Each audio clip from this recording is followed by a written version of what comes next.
Okay, so with those other builds out of the way, finally, I mean finally, can I get to this one.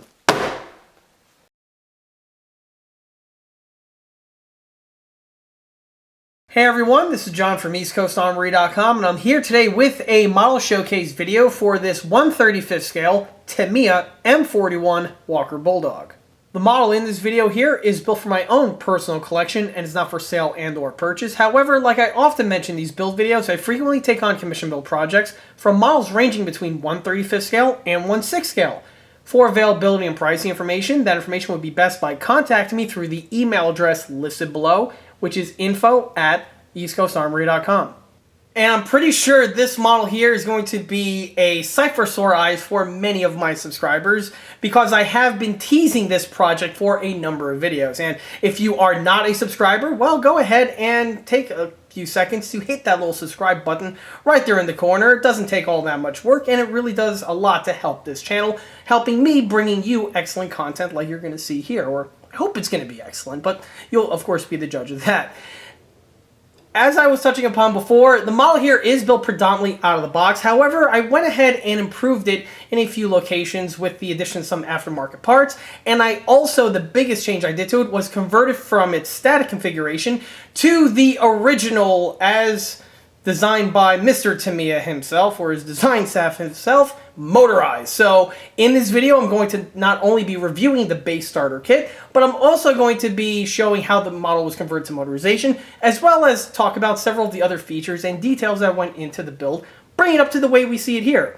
Needless to say, there's going to be a ton of content coming right at you, so sit back and relax. To kick this video off, let's go ahead and take a quick walk around this model.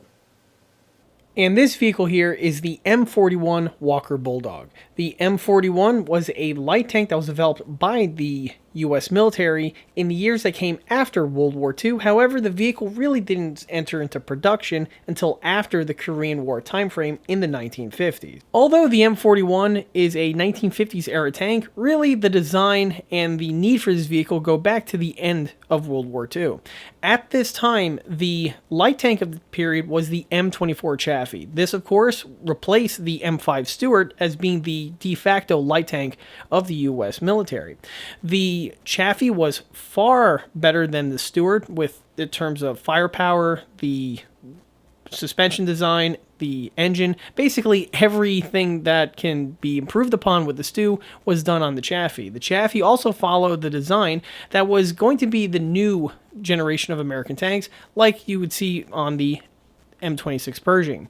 Well, although the Chaffee was an excellent tank for World War II, by the time the war ended, it was really going to be substandard compared to some of the other vehicles that were coming off to the production line in other countries, namely, of course, the Soviet Union.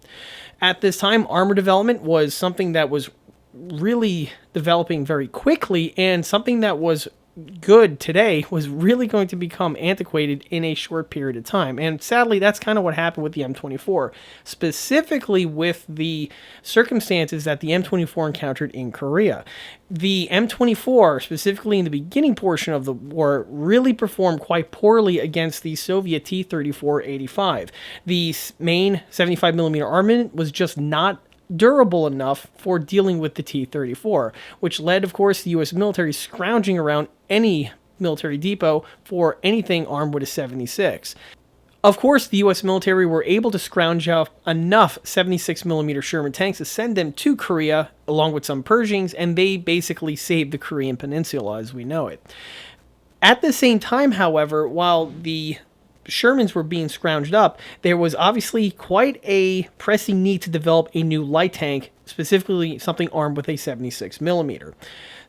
The designers at Cadillac already had a design on the drawing board, and they were working on some prototypes in the immediate post-war years, and one design proved to be very viable, and this was the design that was finished up and became the M41. After the vehicle's adoption by the U.S. military, it received the nickname Walker Bulldog, which was named after a general who passed away in a Jeep accident earlier that year.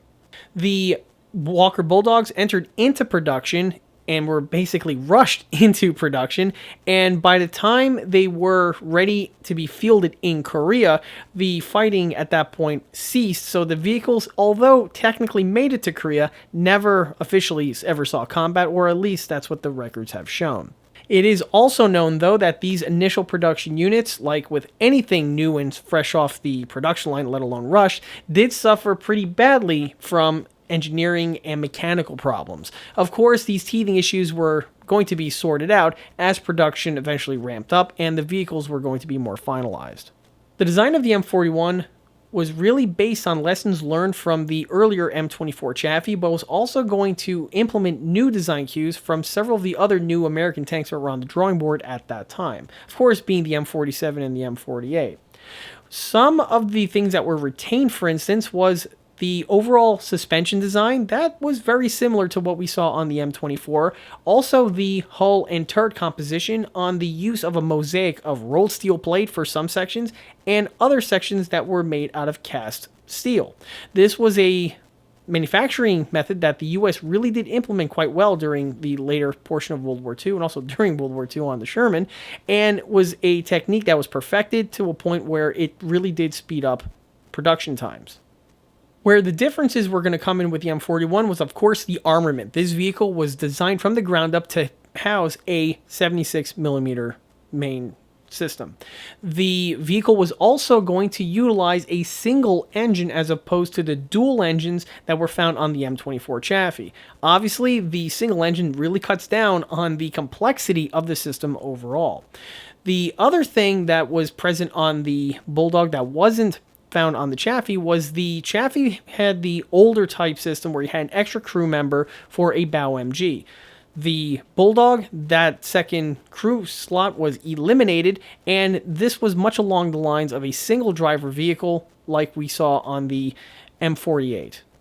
Post-Korean conflict, the teething issues were all ironed out and the vehicles were able to go into full production. About 5,000 and some odd units were produced in total during a 3-year time frame. The vehicles did see service with the U.S. military, however, they weren't in service for that long of a duration of time. The tanks were utilized by the U.S. military during the 1950s and possibly into the early portion of the 1960s, but they were then shortly just phased away. The military wanted to replace them with something like the M551 Sheridan, which is a topic of a whole nother video, but basically the whole tiered light, medium, heavy tank format was abandoned by the U.S. military in favor of the main battle tank format, which was where the M60 and the M48 really came into their own. The M41, although it wasn't used that much by the US military, was actually a very successful vehicle because it was widely exported outside of the US to many allied countries, some of which still utilize this vehicle today. Before we go any further with the video, let's go ahead and take a step back to when this project was first started in order to get a good idea on what the base starter kit supplies you with. And here's the model at the start of the build. For the base starter kit, I will be utilizing this vintage Tamiya M41 Walker Bulldog tank kit. However, vintage isn't really the word to use because this model here is brand new, or relatively brand new. I bought it about a year ago. But the kit itself has been in constant production since its original release, and basically these models here don't have any signs of slowing down. And there's a reason to that we'll get to. Like I stated before, this model here I purchased about a year ago from Hobby Lobby, and I picked it up with another plastic model kit that I did a model showcase video on, by the way. And in that video I stated that, you know, when I was in the store they had this really great, like 50% off or something sale on plastic model kit, so I literally couldn't help myself. Plus, this is a kit here that I've always wanted to do another build on. As you'll probably see from the way the video releases come out, that this is not the first time I've tackled one of these kits, but since I built that model, this was a model here I always wanted to revisit. Well, here goes my opportunity too. So the Tamiya M41 Walker Bulldog, this kit here dates back, or I should say has its origins, to 1964. Not with the exact tooling that's on this model here, but the Tamiya M41 in general dates back to that era. You see, at this time, Tamiya was a small-time plastic model outfit, and they had a number of different kits in a smattering of different scales, all of which were motorized. Well, Keep in mind, this is before 1/35th scale was really a thing, and it was kind of the Wild West at this time, and other companies were doing similar things. Fast forward to 1969, however, Tamiya decided to go ahead and come up with a standardized scale, and they'll retool all of their models to fit into this new standardization. The way the story goes is that, well, the Tamiya engineers needed to find a model that they could fit in the gearbox as well as also 2C batteries. When the engineers crunched numbers and were able to find a model that would be suitable for all of these type of dimensions, the scale that it came out to was 1/35, and as the story goes, that is where the 1/35th scale military miniature line was born, and since then 1/35th scale is basically the de facto scale when it comes for plastic tank kits. One thing that Tamiya did was they took all of the existing vehicles that they were making previously to this point and decided to retool them and revisit them, giving them better detailing as well as making them a little bit more accurate, specifically for the tooling of the era. One other kit that is very noteworthy in this was the Tamiya Panther ausf.A, which, by the way, I have done a video on. It's found on this channel, and it can also be found on the video description listed below. Basically, this M41 here is the sibling of that Panther because they have been in production, joined at the hip, basically ever since. The M41, along with the Panther and the other vehicles that they were designing of the era, were offered in two configurations. The first would have been motorized, where we have a simple gearbox with a single motor, and the vehicle can operate either in the forward or reverse direction with the flick of a switch. The second variant was the one that had a two-way wire remote feature where the gearbox had two motors in it, as well as this little remote that you would house the batteries, and when you assemble it and connect everything together, it allows you to drive the tank. Of course, this is true for all of the other vehicles of this era, and also with those vehicles, this was distinguishable between the box arts. The version that had the single motor gearbox to it had a plain Jane white background box art similar to this one here, although the composition is very different. The other pattern, the two-way wire remote one, had a more elaborate box art which has a beautifully rendered scene, and those typically are the ones that are more sought after as they are more desirable. And on a similar note, there's another very unique pattern of the Tamiya M41 where that kit was manufactured for a limited time in the United States. However, that information is really best left for another video for another day. Both of these patterns of this model, along with the other vehicles from the lineup, were in production throughout the 1970s timeframe. It wouldn't be, however, until the mid-70s period into the early 80s when Tamiya would decide to phase out the motorization feature on their models. The two-way wire remote was the first one that they dropped, and the one with the single motor stayed on for a little while longer. However, at some point, Tamiya decided to make this version of the kit here, where it's the same exact plastic tooling as the motorized one, only they removed the motorized gearbox, as well as the other accoutrements that are required to make the thing function. When Tamiya decided to remove the gearbox and make the model as a static kit, they also went ahead and redesigned the composition found on the box art. That composition is the one that we see here, and this model has been in production in this format now literally ever since. Back to this pattern of the model in question, the other changes that were made over the years was basically to the overall box and some of the verbiage on the box in general.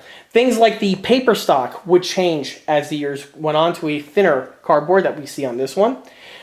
Another change would be the addition of the verbiage about the model being made in the Philippines. And then probably the last thing that's noteworthy to mention is that when the internet became a thing in the 1990s, obviously a URL was slapped onto one of the side tabs with the Tamiya website information. And that's really it in terms of changes. Unlike several of the other kits that Tamiya have released over the years, where they would eventually tool up a new pattern and phase out the older one, or take the older tooling kit and add some new runners to it to improve it slightly.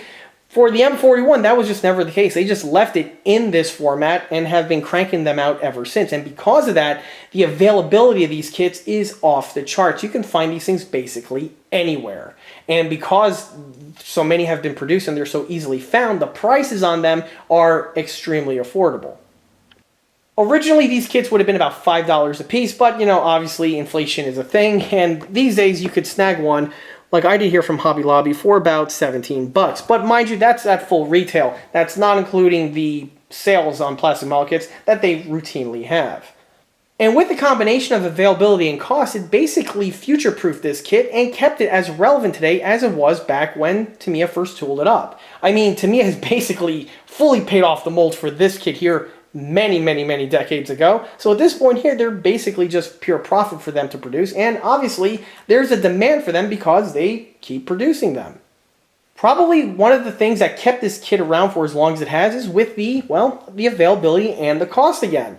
If you are the type of person that's looking to get into the armor modeling hobby, this kit here is a phenomenal way to do it. In fact, I'm pretty sure a number of the viewers watching this video right now are nodding to themselves saying, yup, I built that one. Oh, yeah, I did that one. I built 4 of them. I blew one up with a firecracker, what have you. So again, these kits here are basically filling that niche role very well. On top of that, in my opinion, these are the easiest plastic tank model kit to build, bar none. The Panther ausf.A was a fairly easy kit too. However, compared to the Panther ausf.A, the M41 has the upper hand because it's easier to paint the M41. With this tank just being olive drab, you can just spray paint it OD and spray paint the tracks black, and you're basically good to go. For a German tank, it's a little bit harder because of the camouflage patterns, and realistically kind of need an airbrush to paint those, but you know, that again requires more skill and technique compared to just rolling with just painting something with a can of Krylon. In fact, these models are so easy to put together and put together well that I always had an idea on grabbing one of these kits, building it from start to finish, showing all the steps in between, utilizing as little tools and as simplistic modeling techniques as possible. If anyone out there is interested in seeing me make a video like that, feel free to mention that in the comment section listed below. If I get enough feedback on that type of a topic, perhaps that's something I could see myself doing in the near future. One other thing that made this vehicle as relevant as it has been, aside from the things I just mentioned, was the actual vehicle type. You see, for the longest period of time, literally since 1969 when this kit came out to about 2003 or so, this was the only rendition of an M41 Walker Bulldog in existence in 1/35 scale. Tamiya's exclusivity on the M41 would end in the early 2000s timeframe when both AFV Club and another company called Skybow would tool up their own renditions of the M41. Both of those kits were utilizing all brand new tooling using state-of-the-art molding technology as well as CAD technology to create their kits. Obviously, both of those are far superior to this old pattern that we have here, and actually, the story of both of those kits are interesting because it was kind of a little war at the time on who had the better M41. But what's also really interesting is that both companies offered hop-ups, which were basically components from those two kits in order to spice up your old Tamiya M41 that we have here. And 20 years on, since those two kits were released, the Skybow kit is no longer in production. The AFV Club kit is still out there, but as the dust settles, the Tamiya one is still the one that outlasted even those two.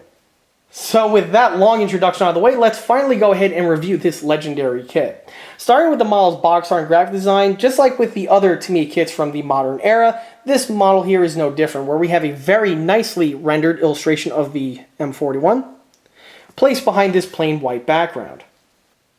With the camera up close, you get to really see the detailing of the illustration. And as usual, the quality of the illustration is way better than the kit contents on the inside, which is something that's all too common with a lot of kits out there, specifically these older pattern ones. What's unique about the M41 though is that the composition has it with the vehicle facing away from you, where you get to see the rear engine area, and the turret is locked into its travel lock mode. The remainder of the graphic design is typical for Tamiya, where we have the vehicle's name. We have two little illustrations of two figures that are supplied with the model. These figures are World War II USGIs, which is, I believe, lifted from another military miniature set that Tamiya does make. And we have some more information right over here. Some of this verbiage changed over the years to the current version that we see here. Of course, we have the Tamiya logo right there on the upper right-hand corner, which is typical. On the side panel here, we have the same illustration of the vehicle, only sans the commander in it, with some more verbiage written in Japanese. We have the Tamiya logo, the URL, as well as some other info, which is a relatively recent addition done to these boxes. Even though all of the info here is new, it still has the copyright of 1975. Side tab, this is of course part of the military miniatures lineup, and it's number 55. And what's really cool, and it's kind of a cock tease on these older kits, were the really, really cool box arts found on the side. And this is something that Tamiya used to basically dangle in front of us back in the 90s when these kits were long out of production. Even the static ones were not even something that you would find readily, ever. So here we have the Panther 3, the Matilda with a really, really dope box art. Of course, my favorite box art of all time, the M4A3 E8 Sherman with the Korean War tiger face. And another really killer box art, which is the Centurion. With the cellophane removed, let's go ahead and crack this one open. And you can get to see the kit contents. Really quick, first thing you'll notice at a quick glance is a simple way to tell if your model is an older tooling kit compared to a newer tooling one is with the color of the plastic. Since the 1990s and onward, Tamiya utilizes this olive drab color for the plastic found on a large number of their kits, specifically their American and Russian ones. On older tooling kits, the plastic was a darker forest green type coloring. So it's one of those things where if you see it, you instantly know what you have in front of you. Starting with the lower hull, with the piece out of the bag, I see something that Tamiya has made to their M41s, which was something that I didn't see on the older model that I built back in my youth. You see, like I stated before, the M41 was, of course, made to be motorized, and because of that, you did have several motorization holes found on the bottom of the hull. You had these two large cutouts here and here, as well as a bunch of other smaller holes, which of course are used for the securing of the fasteners, for mounting the unit in place, as well as also the exit hole for the two-way wire remote. To make the model static, of course, the only thing Tamiya did was omit the gearbox and some of the other components, but the tooling stayed exactly the same, which means you had all those motorization holes found on the bottom of the hull. And this was something that for years was always complained about by modeling elitists, namely the smug modeling elitists out there who, spoiler alert, aren't going to like this kit anyway, but then again, they don't like anything. So, as for this kit, it is interesting that they removed the holes in the back as well as that little slide hole in the front, but I may be doing something to this one that I may be needing one of those holes back, so we'll see how this build progresses. However, it is interesting to note that, well, I was mistaken with my earlier comment, and they went ahead and must have recently made this change to this model within the last, decade or so. So that's interesting to point out. The M41 kit does have the suspension integrally molded on, and this was something that was deemed to be a weak point of this model because, you do get crisper details when the pieces are separate, and this was something that was actually addressed by AFV Club, where they just sold the suspension of their M41 kit for you to upgrade your older one that you have here. But it's just an interesting thing that was found on this older model. And by the way, this does extremely simplify the build immensely. So, like I said before, for a beginner, this kit here is definitely recommended because this is one less thing to screw up, break, or lose. So aside from the lower hull, the upper hull is left completely unchanged. You get to see the quality of the moldings found on the engine grille. Even though the kit is as old as it is, it aged remarkably well. Arguably way better than the Panther ausf.A.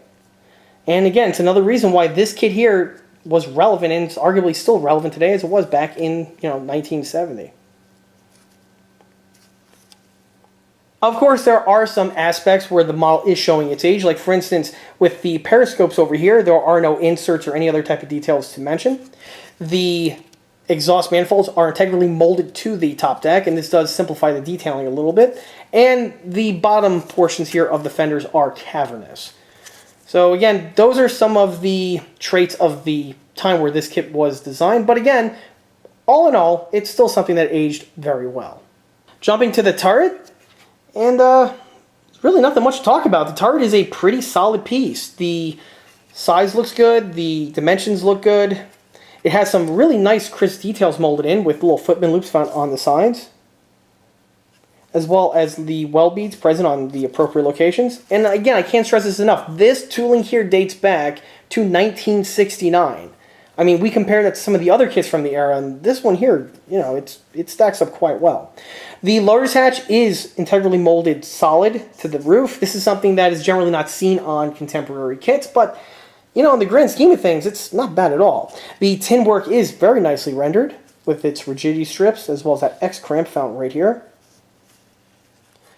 One ding I could see people mentioning is the big blister over here on either side for the side-mounted jerry cans. That's something that's also not seen on contemporary kits, but again, overall, not bad at all. This bag over here contains some of the figures, namely the tank commander, as well as the 2 infantrymen. This set was actually supplied on many Tamiya World War II pattern U.S. tanks of the period, like the M36 Jackson, the Duster, and I believe also the M10 tank destroyer. What's unique, though, is that they are World War II configuration, with, you know, the equipment and the weapons, when the M41 Walker Bulldog is a post-World War II vehicle. The tank does have a set of rubber polycaps, which is a staple found on these Tamiya kits. And that's really it for that runner. The next runner just consists of the, or I should say next bag consists of the last 2 runners. Let me get this open so I can dig into it.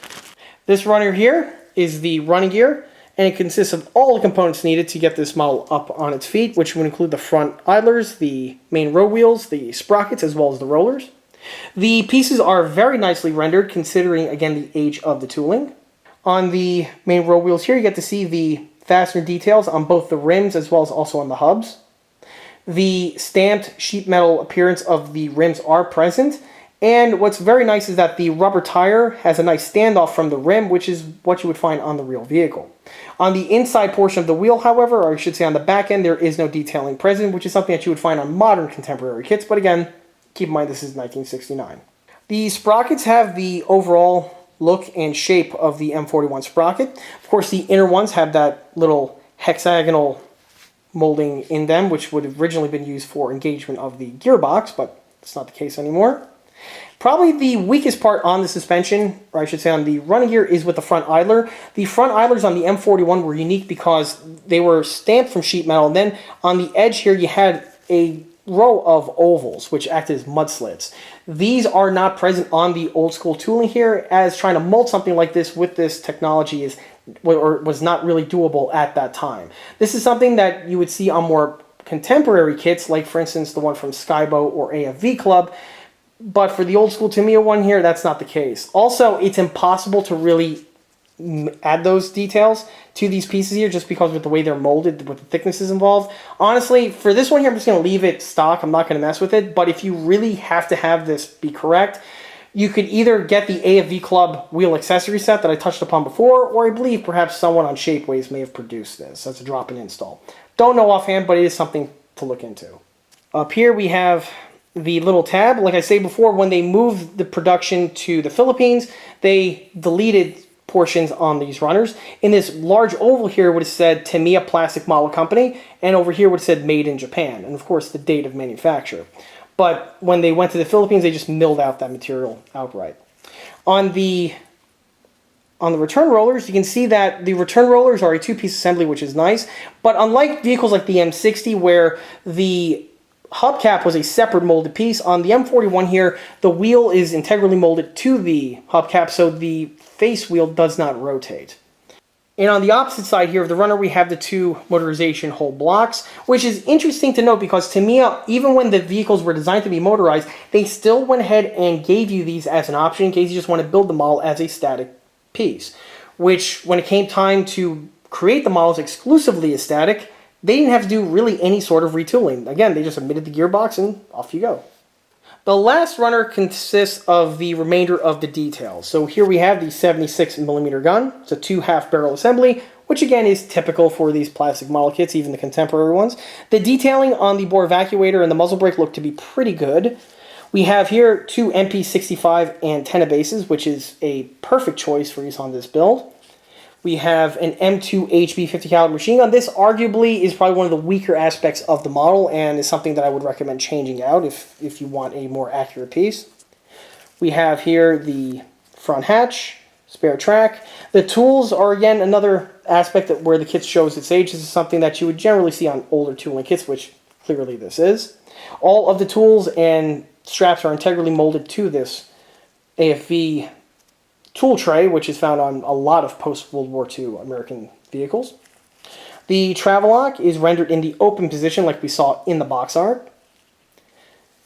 We have the mantlet. No cast texturing or anything is present. And we have some brush guards as well as the other gizmos. On the pedestal mount here, we have the M23 Cradle mount integrally molded on, so the 50 cannot rotate as it can on some other models. And in case someone's wondering what this giant bulkhead is, this bulkhead is what separates the gearbox compartment from the battery compartment, and these little slots here are where the metal tabs for the batteries would connect to. They just left that in, obviously, and the reason why this is here is because this is actually extremely important because this is what keeps the upper and lower hulls together on the Tamiya M41. If we notice before, we have this little slot cut over here. Well, this giant tab over here secures it in place, and it keeps the upper and lower as one piece. No other polycaps or other locks are needed for the M41.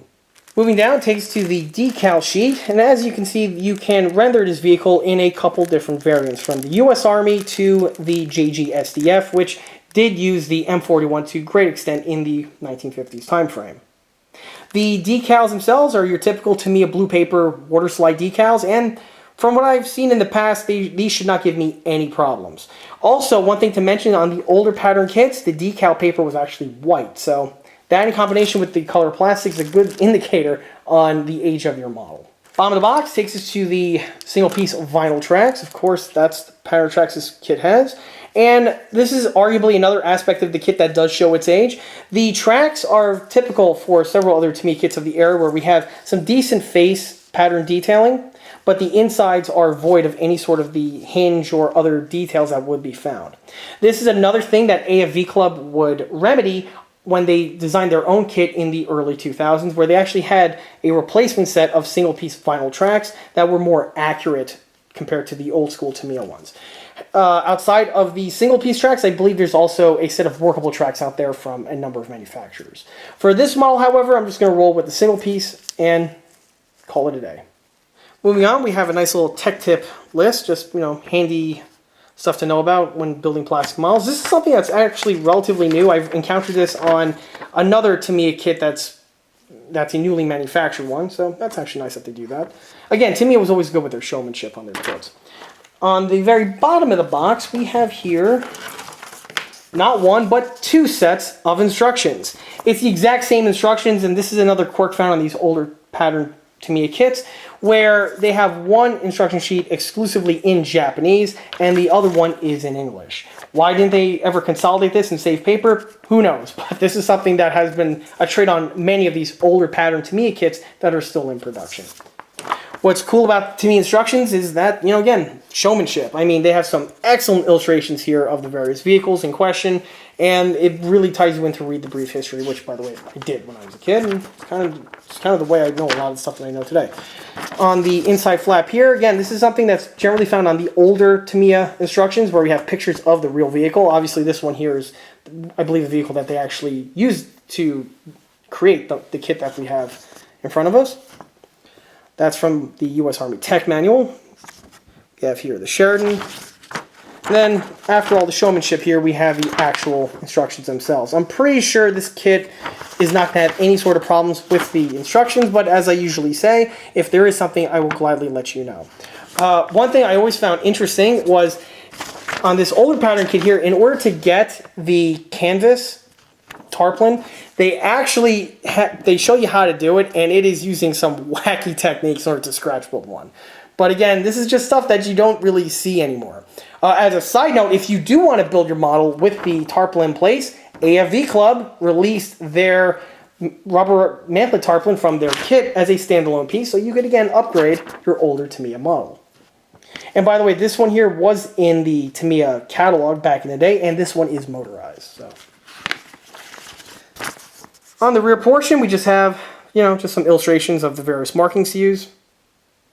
Pretty standard. Again, this is just a basic standard kit, and I am really, really looking forward to digging into this one. So while I was going through the motions of putting this one together, obviously this component was used originally for when the tank was motorized so that you can remove the upper from the lower hull and do in a way that requires no tools. And even without any glues, you can see just how effective that little bulkhead is at keeping everything in place. To take the upper off of the lower hull, you simply just depress on that little tab and out the piece goes. Now, for this model here, because I am going to be motorized converting it, I do have to make a modification to this bulkhead over here in order so I can fit in the two AA batteries, which are going to use to power the model. And in case anyone out there is watching this video after they've already watched the old tank repair video where I restored a Tamiya M41 and also converted it to motorization, you'll know exactly why I need to do that. So here you can see the modification made to the bulkhead, and now the battery can fit inside without any problems. Fortunately, the addition of the sponsons is not hard to take care of, and something that can be done relatively easily. What I went ahead and did was, I just made a little template on paper, and then I was able to transfer this onto sheet styrene that is then used to be mounted to these sections here, and then that fills them in. One thing that's really cool about the stock Tamiya kit, though, is that with the way it's molded, where we have these deep insets found on these sections here of the tin work, Tamiya needs to have this extra bit of material molded on the inside for added strength. Well, one thing that's really interesting, or I should say is a happy accident, is that these sections fall short right at this point that we have here. And why this is fantastic is that with the sheet styrene that I use, it is the exact same thickness of this little inset. So when I'm making the components and when I'm getting ready to install them, these pieces here basically act as stops, and the piece just drops directly into place, and it prevents the piece from popping in, or it makes it easier in that I don't have to adjust the piece, making sure that the piece of plastic sits flush. In order to come up with this little piece of paper here, I basically took just regular printer paper and a pencil, and I just scribed up and down these surfaces until I had the outline here of the piece in question. I then cut it out, and then from here I transferred it over to the plastic, where on this one here it's been glued in place, and I've also went ahead and polished it down with the sandpaper. Once installed, the sponsons are now fully taken care of, and it's one correction that I've always been wanting to make to this model here. So really early on in this build, before I could even look at some of the other aspects of the turret and the remainder of the detailing, the first thing I need to do is motorized convert it. And to do that, I'm using the same Tamiya universal gearbox that I mentioned in the old M41 rebuild video. Here you get to see what the unit though looks like specifically straight out of the box with no mods being made. The gearbox in the other video, which I conveniently have right over here, has already went through some modifications, as this unit was floating around the shop from several other builds that I went ahead and went with a different source for the motorization. But for the M41 here, it was a perfect solution. So in order to repeat that, I simply just got another one of these gearboxes, but you can see that there are some tweaks that needs to be made to the stock unit in order for it to fit inside of the M41 engine compartment. So after a little bit of work, here you can see the lower hull and the gearbox now ready for installation. For the gearbox, in order to get it to fit into the rear portion of the engine bay, I did have to make some modifications to it. The modifications would be the removal of, or I should say the shortening of the top little blade of metal that we have right up here. And also, you notice I added a cut to this section. The cut, as well as the removal, was needed just so that the piece can be fitted in the rear portion of the engine bay without it making contact with the top deck of the M41. The sheet metal was removed with a Dremel with a cutting stone, and then once the material was removed, I went ahead and polished it down with a needle file as well as with some sandpaper just to make a nice deburred surface. The gearbox was then mounted directly to this piece of 1/8" thick styrene. The fasteners were utilized. I am going to add a little bit of silicone on either side just to give it a little bit more structure. From here, the unit can be dropped directly into the engine bay of the M41, as it was discussed in the other M41 video that's found on the channel.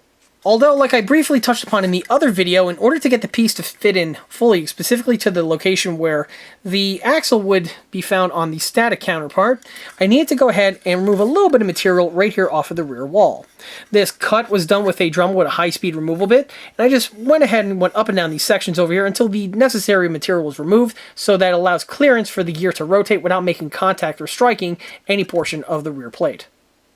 From here, I could go ahead and get this unit mounted in, but when I do, I want to make sure that the alignment is absolutely perfect. When the piece was bolted to the, or I should say when the gearbox was bolted to the plate, it was on in a slightly canted manner, so this is okay, but when it comes time for final mounting, I am going to have to make sure that the axle is 100% square, because if it's canted, this is going to obviously cause problems once the running gear gets mounted and when the model goes into its operation. So some care is going to need to be exhibited by me during the final mounting of the motor mount inside of the vehicle. Starting with the model's running gear, all the components you see here are stock with the Tamiya model and went on without any sort of problems. The M41 suspension is very similar to what was seen on vehicles like the M24, the M26, the M46, the M47, and the M48. But there are some differences. One of the biggest is with the composition of the front idler. On all those vehicles that I just mentioned, the front idler is basically the same composition as the main row wheel, where we have a rubber tire on a steel rim. For the M41, however, that's not the case. This is a rubberless tire, and it's basically just steel making contact with the track. Why this is relevant is because how the unit would be weathered. Just like with a VVSS Sherman, this portion here where the tire, or I should say the wheel makes contact with the track, will polish up very, very quickly, and because of that you will have some bare, shiny steel exposed surfaces in these two locations. They would not get rust on them because, again, as the model, or I should say as the vehicle is driven, the rubber pads here on the interior portion of the track are going to rub away and polish down the metal surfaces very, very quickly and very smoothly. Also, one ding that is found on the Tamiya kit is that on a real M41, there are these oval slits that are cut on the surface here of both of sections of the rim. This detailing is absent on the Tamiya model because, they weren't able to mold that type of feature in back in the late 1960s when this kit was developed, so you see them smooth in this configuration. There is an aftermarket set out there, I believe from AFV Club, which remedies this, and it gives you the appropriate detailing for all of the swing arms and shock absorber details, as well as, I believe, a replacement front idler wheel. In addition to that, I think there's also a replacement 3D printed front idler found on shapeways.com. This would also greatly help the model. As you can see though, for this build, I did not opt for any of those because, again, the model is motorized. Having the HD 3D printed front idler or even a standard material front idler would not be beneficial because, again, I kind of need that interior polycap in order for the model to actually function. But if you are going for a static display and you really want to enhance the model further, these details here are definitely recommended. Moving to the track is obviously the kit supply track and was simply utilized out of box. The Tamiya M41 tracks are actually pretty good considering the era and the material that they are molded in. The track gives you some excellent surface detailing that we have over here, and all of the small little details like mud cleats and the overall geometry and size of the track are pretty good and where they need to be. The one area where these tracks are hindered on are with the interior sections. Like what I may have stated earlier in this video or possibly in the OTR M41 video, these tracks here outside of the guide horns don't have any sort of other details found on the interior portion. So the tracks are absent the rubber pads and also the hinge sections. This is much along the lines as you'll see from other Tamiya kits from the same era. In order to bring these tracks out to their full potential, this lies on the builder with the painting and weathering techniques that are utilized. The M41 links are much along the lines of the American tanks from the World War II timeframe all the way up to, well, today, frankly. The tracks are a mosaic of steel and rubber components, and if the builder knows which components are which, this will greatly assist them with bringing the model out to its full potential. On the M41 links, they're basically similar to what you'll see on vehicles like the Sheridan or the M113, where basically the exterior portion of the track, you see the steel link, and then there is a rubber pad that is simply just bolted on to this area over here. On the tracks, you'll notice that I painted them with a rusty type paintwork, which again would be common on vehicles that have seen some heavy use. And the rubber section, or the chevron pad itself, is painted with some Tamiya rubber black, again to simulate the look of, well, distressed and worn out rubber sections.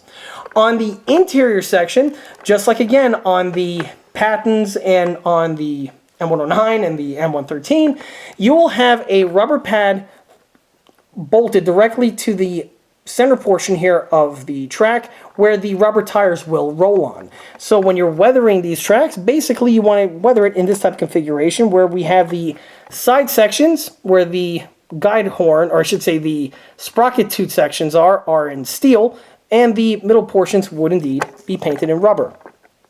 Of course, the paint is starting to flake off on this model because I have driven it, and because the model is motorized. This is a byproduct of motorization. The more you run it, the more paint starts chipping off the tracks. But again, this is something that you will deal with when you have an operational model. If you are building it static, of course, the chipping is not going to be too much of a concern. On the topic of paint, again, as I frequently mention in these videos, do not utilize rattle can flat black spray paints, even though it does sound really, really simple and it is an economic way to paint track.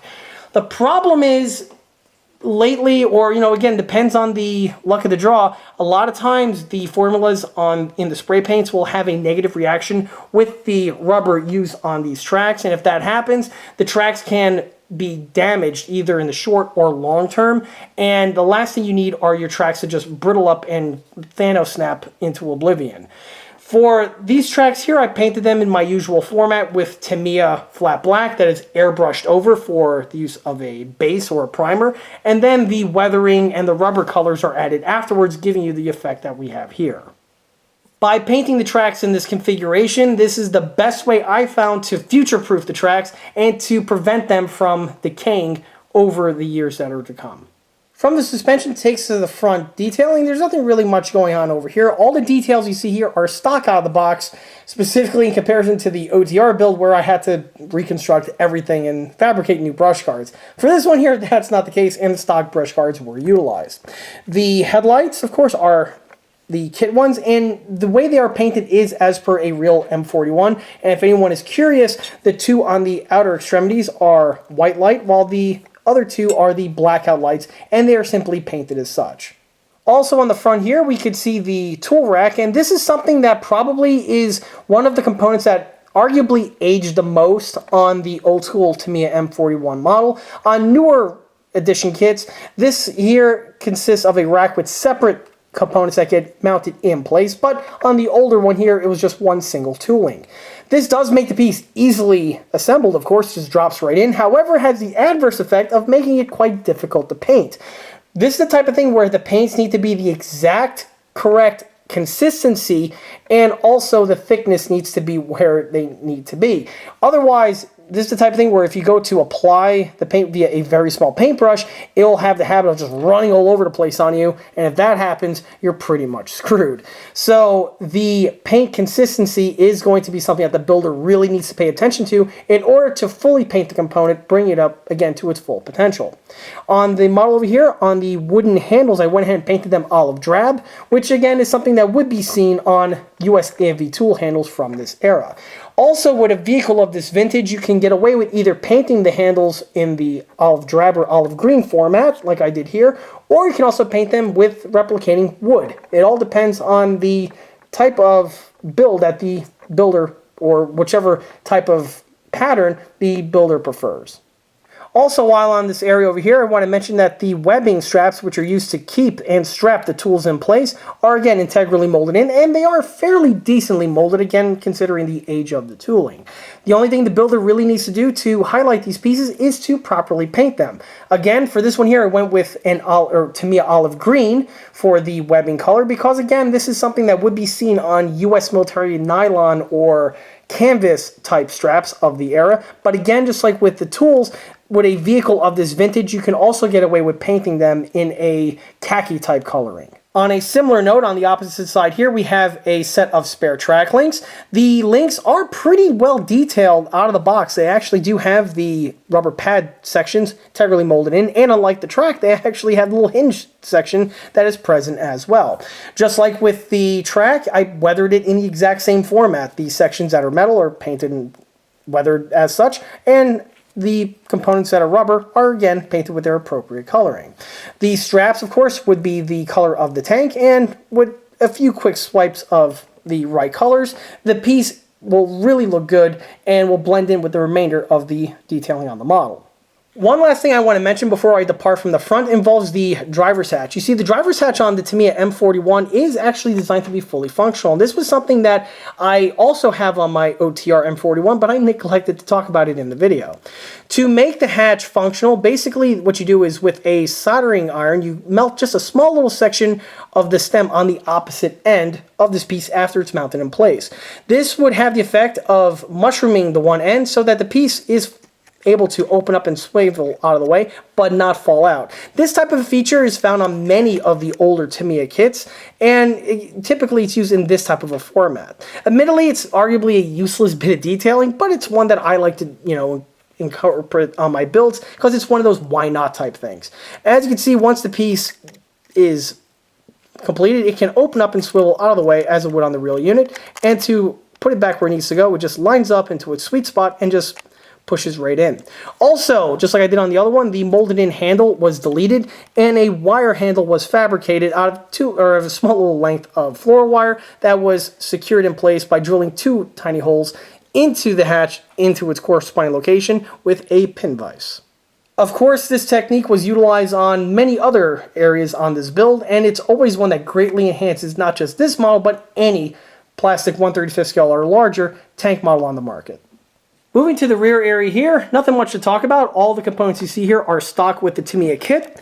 The only thing I want to mention is basic US AFV type details that a lot of people tend to neglect or just not know about, and that is with the taillights. The one here on the right, or I should say the left-hand side, the cat's eye portion is painted in red, while the bottom portion is silver.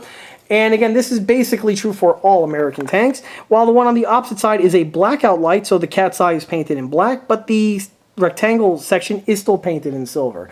It's a really simple thing to add to your build, and when you do it, it really enhances the build as opposed to just either ignoring it altogether, or like I see a lot of people do, they just take a big dab of red paint and just paint the entire face of the taillight. Neither of which is something that's ideal. Moving upward takes us to the rear exhaust manifolds, and this is one of my more favorite aspects on the M41, like I mentioned in the OTR video. It's kind of like a baby version of what you see on the M46 and the M47, with those giant pan exhaust and heat shields found on the back. On the Tamiya one here, the details are admittedly fairly simplistic, but do the job, for all intents and purposes. To weather them, I utilize the following type format, where the exhaust itself is weathered with Sophisticated Finishes rusting agent, and then some airbrush black was added to give you that rusty, sooty look like you see here.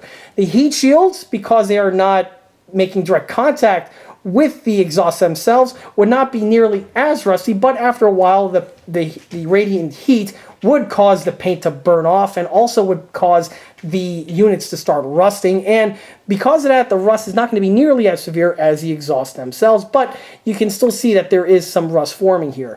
The technique I use for this section is with the use of an airbrush with some rusting color that I have, and I just go ahead and lightly airbrush it into the appropriate locations, giving you for the 1-2 punch look that we have here. One last thing to mention on the rear area is with the travel lock. This was one of the cooler aspects on the Tamiya M41, and it's one that I personally really dug. The Tamiya kit's cool because the piece is designed to be functional, or I should say it's intended to be functional, where you can display it either in the retracted state or the fully deployed state that we have here. The way the kit is designed is that it just simply like magically plugs and snaps into place, and this gives you the ability to position it. Unfortunately, with the way the pieces, in my experience, they don't really fit in all that well, and by the time you're able to pop it in place, you've done some damage to the nubs found on the travel lock, and because of that, it doesn't really fit in, it'll fall out, and it's a bit weak in that regard. On the model here, in order to correct it with a pin vise, I simply just drilled out the areas of the hinge work and just slipped in a small metal sewing pin. With the pin in place, this piece now is fully functional and the risk of it falling out is completely eliminated. One other thing to mention is that the travel lock is modeled in the open position here. That is so that you can simply just model the tank just like the box art, where you have the main tube positioned in this section. And it's one of the cooler aspects I always personally found on the Tamiya box art for the static rendition of the M41. Also, one thing to mention is that if you're going to model it in this format here and you really want to have it in the travel lock mode, you do have to make some modifications to the top section here of the hinge, where you'll notice with the way the kit is, it's molded in the open position. And in order to secure the piece in place, obviously this would clamp over and secure on with some kind of a fastener or a wing nut of some sort. Obviously, the Tamiya kit, the piece is a non-functional component because it's molded solid. And this is definitely something that they would eventually change on other kits like the M60, for instance, where the M60A1, this is actually a separate piece that gets heat pinned in place, and then you can actually secure or clamp the barrel in the transport mode, which is something that is fairly interesting. But again, I go into more information about that in those other videos. On the model over here, it's just, in this type of format. So if you want to render it a little bit differently, you can actually snip this section off and glue it permanently in the closed state, which was something that I actually did on the OTR one, as when I was a youngster, I think this piece broke off for some reason, and in order to salvage it, I just modeled it in the closed position. But for this example here, I like keeping it in its original El Natural form. Moving our way up takes to the turret, and there's really nothing much going on over here. The turret is a solid bit of kit found on this model here, and it goes together very, very easily and very well. All the components are clearly marked, clearly labeled, and are clearly molded. If you take your time and carefully deburr all the appropriate components, they'll go together without any sort of problems.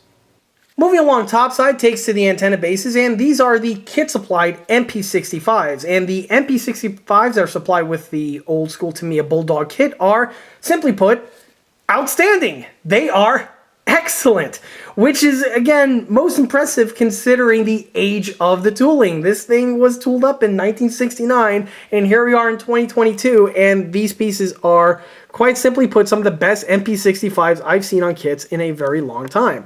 Matter of fact, as I can recall from the OTR video, they are so good I made molds of these components, so if I ever need them for any sort of 1/35 scale American AFV vehicle, I have a MP65 on hand where I could utilize on it. The Tamiya ones are the correct size, the correct shape, they have the right detailing on it. The porcelain is nicely rendered out, as is the rubber stem, and the top section where the antenna plugs into, it's all nicely rendered out. The one thing, of course, you'll notice that's missing are the actual antennas themselves, and this is something that's true for just about all the MP65s I've ran into in 1/35 scale. The pieces are so small that trying to bore it out to put the antenna wire in place is a fool's errand and will simply just not work out. So it's best to just render these options here antennaless, as again the antenna just simply plugs on and off. So if you have the piece without the antenna wire in place, you're not really causing any harm. On the other version, or I should say on the OTR M41, you'll notice that on that build I utilized one MP65 and I switched up a bit by utilizing an MP48. Of course, the Bulldog was one of those vehicles that kind of bridged the gap between the World War II era and the post-World War II era, so an MP48 would not be uncommon to find on this type of a pattern of vehicle, and it's again another way to enhance it a little bit from the original kit offering. But if you want to just roll with the two MP65s like I did here, perfectly fine. For painting the MP65, the rib section is made out of porcelain, and of course the best color to use is Tamiya Hull Red. Then once the paint dries, a little swipe of Tamiya Gloss Lacquer is added to give you that nice porcelain glaze sheen that we have here. The middle section is rubber on the real unit, so you want to paint that black, and the top portion where the antenna plugs in is also black. By painting the antennas in this following format, you can see just how much color it gives the roof of the vehicle, and again, it just looks so much better as opposed to just over-painting everything in olive drab, which sadly is something that a lot of individuals do, or they'll just paint the whole thing black, which again, you're not really helping yourself. On the loader's hatch here, again, stock component. The only thing I did was add a little metal handle in this section, and as you can see, it really does improved the look quite a bit. On the optic here, I went ahead and added a HD 3D printed USAfe brush guard. These are the same brush guards that are on World War II pattern of American tanks like Shermans and Stuarts and such. The unit here is a HD 3D printed component from shapeways.com. I have the link for this bit of detailing in the description listed below. The set comes with, I don't even know how many, but it's a ton of them, and which is fantastic because they can be utilized on a lot of U.S. military vehicles, and with the amount of U.S. models that I build, yeah, it is beneficial to have a set of these on hand. On the opposite side takes to the Commander's Cupola, and the piece, again, is 100% stock, with the only exception being the little handle that we have here, which, again, is made out of a piece of floor wire. All of the handles, by the way, are integrally molded into these sections, but they're done the typical Tamiya format where it's a blade sticking up, and it's a really simple thing to replace by simply snipping off the blade, hitting it with a little bit of sandpaper if that, and then drilling the two areas out where the blades were with a pin vise. Once the holes are drilled, a little wire gets added, and Bob's your uncle, you have some really good detailing. The remainder of the detailing is pretty good, again, considering the age of these kits. These old Tamiya kits just really hold up very well.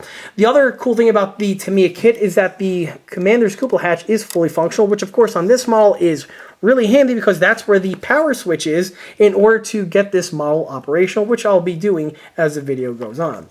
As for the remainder of the details, you see that the periscopes are painted. Of course, I like to use gloss black for my periscopes. And then a little sheen of, or a swipe, I should say, of Tamiya gloss lacquer was added to really give you that nice glassy look that we have here.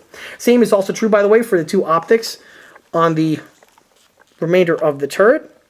And once painted, again, it's a great way to enhance the model as opposed to just ignoring them. On the pedestal base we have here, this is the stock Tamiya unit. However, you'll notice that the stock Tamiya M2 HB was not utilized. The stock Tamiya piece is usable, but it's far too rudimentary, and honestly, I had one of these HD 3D printed sets on hand, so why not? By replacing the Tamiya one with the HD 3D printed one, it really does enhance the model that much more, and it really does look like the model has a lot more improvements compared to what actually was really done to it. The HD 3D printed set, again, from shapeways.com. I have the link listed below in the video description. I've utilized these sets on a few other of my builds, and they are highly recommended. In my opinion, some of the best 1/35 scale M2s that are on the market. The M2, in addition to being nicely detailed, also has the M23 Cradle, which of course is the appropriate cradle for an M41 Walker Bulldog. The M23 is equally as nicely rendered, and you can see it has the ammo can with the bullet belt present. The bullet belt I painted in my usual format, where the shells are painted in brass, the links are painted in flat black, and then the projectiles are painted in copper. Again, this is another thing that generally people miss on their builds, and if you paint the links accordingly, it always makes the bullet belts really, really pop. The remainder of the M2, the handles are painted to replicate red Bakelite. You know, if anyone watched my builds, you'll know that I mentioned that quite often because, again, look how much color it gives to the piece. Of course, the handles the grips could also be either wood coloring or they can be just black Bakelite. All three are great, but for me, I really love that red Bakelite look. It just makes them look, oh, that much nicer. The wood on these grips are also tend to be a darker reddish color from all the M2s that I've seen, so by painting them in this format, you really do bridge the gap between the two. And again, it just, in my opinion, looks all that much nicer. Gloss black will work also, of course, but me, personal preference, I like painting them in the Tamiya Hull Red. Moving our way to the mantlet and the main 76, the components here are all stock with the Tamiya kit, and this differs from the OTR build where the barrel I went ahead and replaced it completely with an HD 3D printed counterpart.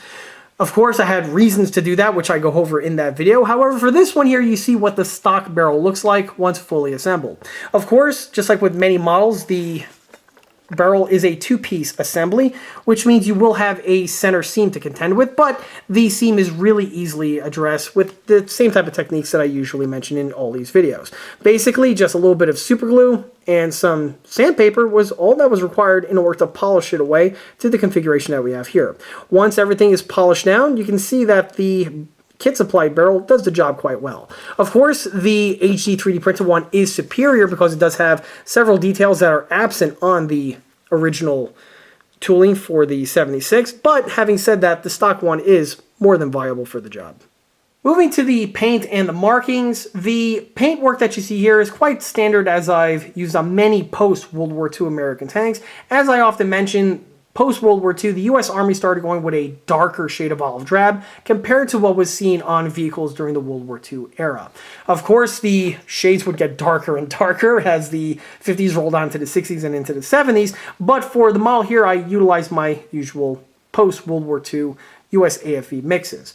This one here, I weathered it a little bit differently compared to the OTR one, which I'll touch upon in a second, where the washes were slightly different compared to the other one. And because of that, the two models, although they look similar, they do have some different tints to them, which hopefully should come out on camera when I compare and contrast the two. As for the remainder of the paintwork, this is done in my usual format with the use of airbrushing for washes and for filters, and then dry brushing is used to get that chipping effect that is present on all of my builds. The decals are the kit supplied water slide decals and went on without any sort of problems. The decals themselves are decent quality and they adhere onto the model and then secure on with the VMS matte varnish very, very well, and as you can see, they hold up quite nicely. As I've frequently mentioned in this video, the story of this build doesn't end with the model that we have here, because this model was instrumental in getting this old model here fully restored to the condition that you can see in front of you. This model, of course, is the subject matter of its own OTR video, which of course is found on the ECA channel. Long story short, when this model was getting restored, I needed many of the replacement parts to come from this example here, where these components were molded, and then I was able to make resin castings of those components in order to flesh out and replace the damaged components found on this example. As you can see with the models side by side, it's going to be really hard to tell the difference between which components are resin cast and which components are the original Tamiya moldings. Also, as I mentioned before, the two models are painted slightly different from another with the type of washes that were used, and hopefully this could come out on camera on the tints found on the two examples. Which of course, with the models being painted slightly differently, this is a great way to add a little bit of extra differentiation to the collection as opposed to having the two models painted in an identical manner. And of course, both models are fully motorized. While on the topic of differentiation, you can see some of the differences that I did on, for instance, the tools. This one here, the handles are painted in wood, while this one here, the handles are painted in green. The other thing I touched upon before is with the antennas. This one here utilized the two MP65s, while the OTR one utilizes the one MP65 and an aftermarket MP48. Also, this example here has the travel lock in the closed state, while this one here, I left it with the kit original open condition. And the decals that were supplied on this model here came in handy being used to fully outfit the OTR example. But of course, more information on this is discussed in this video. Of course, as I just mentioned, the hat trick of this build is that the model is converted to be motorized. And that is accessed by flipping over the hatch here for the cupola. If I move the switch in one direction, the tank will be able to drive in the forward direction. And if I flip the switch, it obviously reverses direction on the motion of the vehicle. Now obviously it's not going to win any land speed records, but again, it is a tank after all, and it's pretty much going at a scale first gear speed, I guess. And just like with the other Bulldog, the Tamiya Gearbox is a really robust and reliable system, and as you can see here, is more than capable at propelling a tank of this size without any sort of problems. Obviously, at the end of the day, I couldn't be any happier in how this build turned out. I had an absolute blast working on this model, bringing it up to the condition that you see here. And like I may have stated earlier, this model on the plastic model kit market is basically a trilodite, and despite how old the tooling is, this model here is arguably just as relevant today as it was when it was released all those years ago, which is something that's not really commonly said about a large number of the plastic kits on the market, or even a good number of them that have come across on this channel. which I think is a perfect point to pivot us into skill level and recommendation.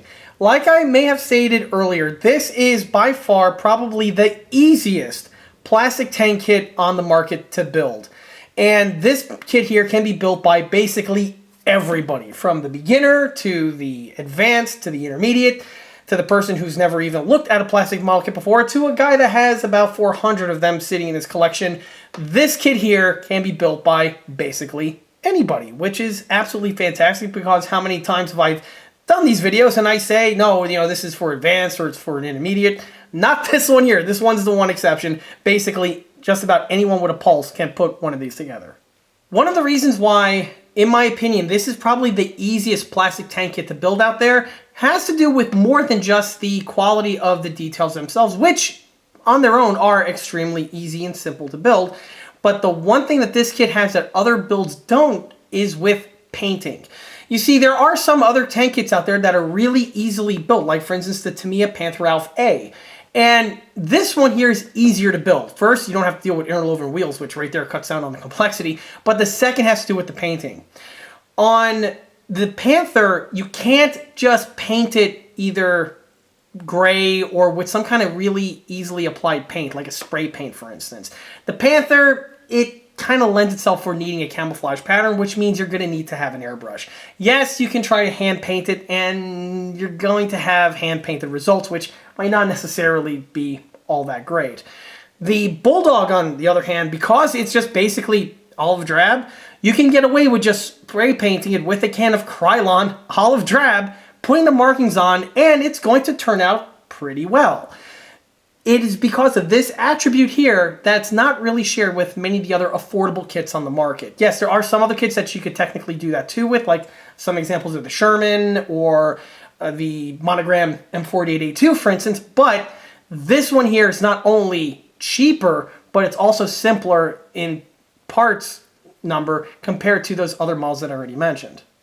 Of course, anyone who's an intermediate to an advanced range builder could probably build one of these with their eyes closed, and admittedly are probably going to feel a little bored with working on this model here, or it's going to feel rather a bit too simplistic for someone with those type of skill sets. And also, it's probably really safe to say that chances are really likely that if you already are an intermediate to advanced range builder, at some point in time you already purchased and built one or a couple of these models and they're sitting in your collection. And if you haven't, well then you need to turn in your Model Tank Collector badge, because basically no Model Tank collection is complete with at least one of these Tamiya M41s sitting in it. One other thing to mention about those other people that have those more advanced skill sets is that although this model, again, is a rather simplistic and a cheaper model out there, this does have some benefits. First, if you're looking to experiment with some new painting or weathering techniques and you're unsure of your skills and you want to try it on something but not something that is an expensive super kit, like for instance a Ryefield model Sherman or something similar, this kit here is something to look into. Because of the availability and relatively low costs of these models, you can go ahead and try some new painting techniques without the risk of potentially ruining an expensive model kit. This is a great way to enhance your skills so that when it comes time to tackling one of those more advanced and expensive and complex models, you have much more confidence as opposed to just winging it and hoping for the best. Something else for the more advanced skill set person to consider is that even though this model is very simplistic, there are quite a few hop-ups out there on the aftermarket scene in order to take this model and enhance it past the kit configuration. As I mentioned in not just this video, but also in the Old Tank Repair M41 video, there are some accessories that the builder can add to it, such as the HD 3D printed 76 main tube, the replacement of the M2HB, and also the addition of things like brush guards and other small fittings to enhance it further. One of the companies, I believe it was either AFV Club, have a complete replacement suspension for this particular kit, and there are several aftermarket track options out there, from single piece vinyl with the interior detailing molded in to even workable individual link, which again would greatly improve this model from the stock configuration. All of these, of course, are left up to discretion of the builder, in exactly how far they want to pursue modifying one of these models. So let's say you're the type of person who's watching this and you heard everything I just said, but you're saying to yourself, John, that's nice and dandy. However, I'm looking for something out of the box that has excellent detailing on it, that is far better than this old school Tamiya one here. The type of kit where it's good to go out of the box and I don't need to enhance it with any sort of aftermarket parts in order to make it look more contemporary in terms of detail quality. If that's you, fear not, you have two solutions out there to track down. During the mid-2000s time frame, there was a little bit of an arms race between two Taiwanese companies, one of which being a company called Skybo, and the other one was AFV Club. At this time, both companies released a 1/35 scale, all 100% brand new tooling M41 Walker Bulldogs. Both of these mentioned kits are excellent in terms of the detail fidelity and also with the overall dimension, shape, size, and the quality of the moldings that the plastic parts are rendered in.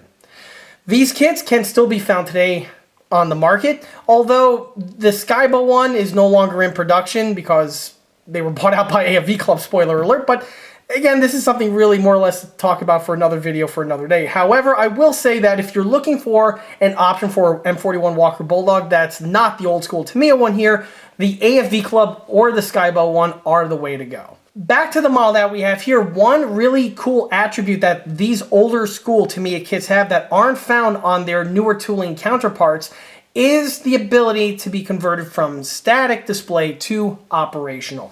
Either with a single motor motorization system like I put into this model over here, or a dual motor RC system that I have seen other YouTubers out there complete on other 1/35 scale models. And if anyone has ever seen those videos out there, you'll know what I'm talking about. Some of these individuals are really, really good at what they do, where they not only make the thing run, but they can have the turret rotate, the barrel go up and down, and even flash, recoil, and I've even seen some people put on real working suspensions. Seriously, if you are one of those people, bravo, my hat is truly off to you because I know how hard it is to make these functions in 1/6 scale, let alone in 1/35. So again, you guys are really good at what you do, and congrats. Back to what I was originally going for, though, is that this model will have some advantages for that type of a person because it was originally intended to be motorized.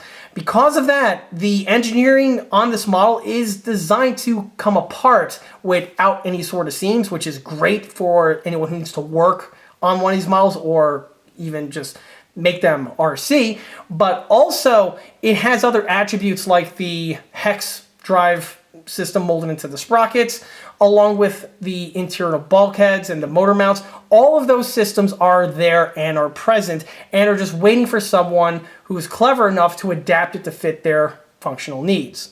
Needless to say, this attribute isn't just shared with this old school Walker Bulldog kit here, but it's found on basically all the other older school Tamiya 1/35 scale kits from the 1970s time frame.